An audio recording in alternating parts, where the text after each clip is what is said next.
Thanks for listening to TED Tech. I'm Simone Ross, TED's tech curator. When you think of weapons, missiles, tanks, or guns come to mind. But as Sharon Weinberger states in her TED Salon talk from 2020, perhaps we should be thinking about surveillance technology in the same way. Because in the information age, some of the most powerful weapons are things that can track and identify us. Buying and selling sophisticated surveillance technology is a secretive, multi-billion-dollar industry. High-tech products, ranging from hacking software, face recognition tech, and DNA tracking, goes to the highest bidder, be it governments, legitimate or otherwise, or private actors.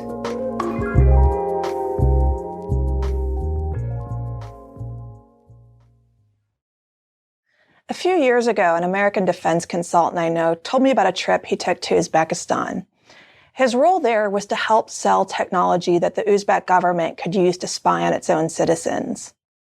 He eventually shared with me the marketing material he'd presented to the Uzbek government. One glossy brochure featured technology that could not just intercept phone calls, but identify the caller regardless of what phone number they were using based on their unique voice print, and then identify their exact geographic location. This is a guy who'd been involved with the arms trade for years. He wasn't some Hollywood-type gun runner doing backroom deals. He was just a guy that worked with legitimate Western companies to help sell their weapons abroad. But he wasn't bothered by marketing this sort of technology. For him, it was just the next step in the arms trade. And it was even easier than, say, selling weapons to Iraq because it didn't require an export license from the U.S. State Department the way most arms sales would. It turns out that these tools of surveillance are almost completely unregulated because as of today, they're not defined as weapons. But they should be, and we need to regulate them that way. I'm a journalist who spent the last 2 decades looking at how the military and intelligence world spurs the development of new science and technology. I've tracked the emergence of new weapons and looked to see what happens when companies start to market these weapons abroad. But what is a weapon in the information age? We know that armed drones are weapons, missiles and bombs are weapons, but the State Department actually classifies broad categories of technologies as weapons. So, for example, a scientist going abroad on an oceanographic research vessel, they want to take the latest night vision goggles. That, according to the State Department, is potentially a weapon. Why? Well, because even though night vision goggles are used today by scientists and hunters around the world, it was a capability first developed for the military. And yet tools of surveillance that an authoritarian regime could use to spy on its own citizens, on dissidents, on journalists, that, according to the U.S. government today, is not a weapon. And yet these tools of surveillance are part of a growing, secretive, multi-billion-dollar industry. The genesis of this spy bazaar goes back some 18 years to a Hilton hotel in Northern Virginia, just a few miles away from the U.S. Central Intelligence Agency. A few dozen people, mostly dark-suited men, gathered there in the spring of 2002 for a conference with the unassuming name of Iss World. At first glance, this conference probably looked like dozens of events that used to take place around the Washington, D.C. area. But this event was unique. ISS stands for Intelligence Support Systems, and the people who were there were from companies that built technologies to spy on private communications. In other words, these are sort of wiretappers for hire. And the reason they were there was that less than a year earlier, the 9/11 terrorist attacks on New York and Washington had spurred the Congress to pass through legislation known as the Patriot Act. This gave the government broad new authorities to monitor communications, emails, internet activity, phone calls, even financial transactions. This created an instant demand for data. And in the true American entrepreneurial spirit, an industry rose up to help collect this data. But back in 2002, this was still a pretty modest affair. Only about 10% of the world's population was even online using the internet. So most of what was being collected were simple emails and phone calls over landlines and cell phones. But over the next few years, the way that we communicate began to change rapidly. There was the introduction of Skype, Facebook, and then crucially the iPhone. And within a few years, billions of us were walking around with little computers in our pockets that do everything from monitor our exercise habits to help us find romantic partners.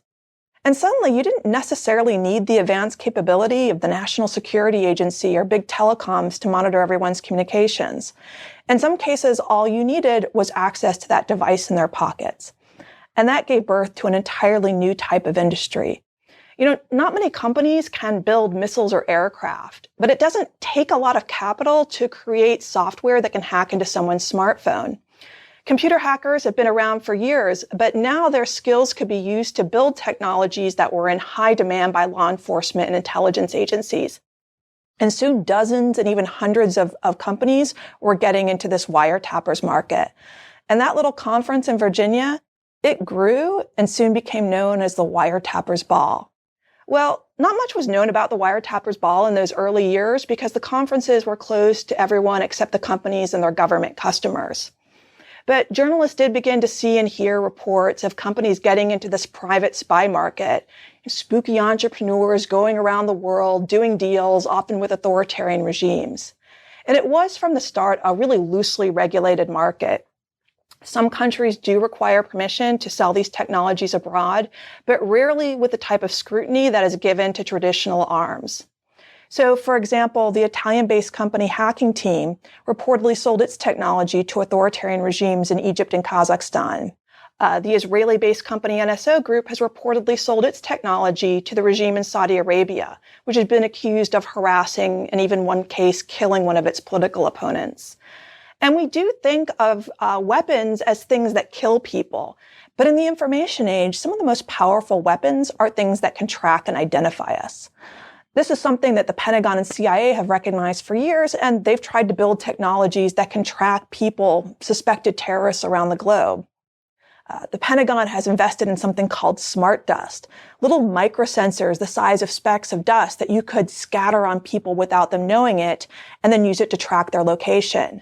The Pentagon, through its venture capital firm, has invested in a beauty products company once featured in Oprah magazine to build a device that could surreptitiously collect DNA just by swiping across the skin. But something remarkable has happened over the past decade. In many cases, what the private marketplace has been able to do has far outstripped what the Pentagon or CIA even thought was possible. Back in 2008, the Pentagon had a secretive database of DNA from terrorists. It had about 80,000 samples. Well, the private company Ancestry DNA today has samples from over 15 million people. 23andMe, the second largest genealogical database, has samples from over 10 million people. So now maybe you don't need these James Bond-worthy techniques of collecting DNA if we're willingly handing it over to private companies and even paying for the honor of doing it. Well, what could you do with a sample of someone's DNA?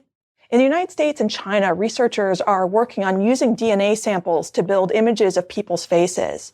So if you pair DNA with facial recognition technology, you have the basis of a really powerful surveillance system that could be used to track individuals or entire ethnic groups. And if you think that sounds a little bit paranoid, keep in mind that the Pentagon last year sent out a memo to all of its service members warning them precisely not to use those commercial DNA kits over concerns that information could be used to track them or their family members. And yet, even with the Pentagon raising concerns about this technology, almost nothing has been done to rein in this market. One American company, Clearview AI, has been collecting billions of images of people's faces from across the internet, like those pictures you post on Instagram of you and your friends and family, and then selling its facial recognition services to U.S. government and law enforcement agencies. And even if you think that's a perfectly acceptable application of this technology, there's nothing to stop them from selling to private individuals, corporations, or even foreign governments. And that's exactly what some companies are doing. That Wiretappers Ball that started in Northern Virginia, today it's held in multiple cities around the globe. Thousands of people now attend the ISS trainings and conferences, and more of the companies showing up are coming from the Middle East and China. The spy bazaar has gone global.